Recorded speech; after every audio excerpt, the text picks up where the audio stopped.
Kandiaro town committee जो पहिरियों तारुफ़ी इजलास चेयरमैन सैयद ग़ुलाम मुर्तज़ा शाह जी सदारत में थी गुज़रियो, जंहिंमें वाइस चेयरमैन मीर ख़ान सहतो समेत councillor town office Saleem Akhtar, Memon Shah Nawaz लीपर ऐं ॿियनि शिरकत कई। इजलास खे ख़िताब कंदे सैयद ग़ुलाम मुर्तज़ा शाह जो चवणु हो त कंडियारो जा मसइला काफ़ी हल थी चुका आहिनि। जेके मसइला रहियल आहिनि उन्हनि खे हंगामी बुनियादनि ते हल कयो वेंदो। असां बिना फ़र्क़ जे शहर जी ख़िदमत कई आहे ऐं कंदा रहंदासीं।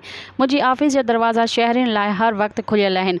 कंहिं बि शहरी जो मसइलो हुजे त संदसि ऑफिस पहुची वटसि शिकायत कई वञे जीअं उन मसइले खे हल करे सघिजे। इजलास में वाइस चेयरमैन मीर ख़ान सहतो, असगर कुरैशी, गफ़ार कुरैशी, सलीम आगरो ऐं ॿियनि जो चवणु हो त अवाम वोट ॾेई असांखे कामयाबु कयो आहे ऐं असांजी कोशिशि हूंदी त अवाम जी उमीदुनि ते पूरो लहूं ऐं असां चेयरमैन सां गॾिजी शहर जी भरपूर ख़िदमत कंदासीं।